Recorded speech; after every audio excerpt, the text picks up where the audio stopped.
یا اللہ ہمیں رمضان کا بھرپور فائدہ اٹھانے کی توفیق عطا فرما۔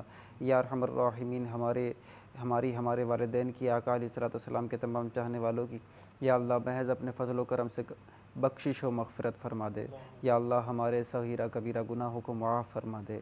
یا ارحم الراحمین ہمیں عذاب قبر سے بچا لے، ہمیں دوزخ کی آگ سے بچا لے۔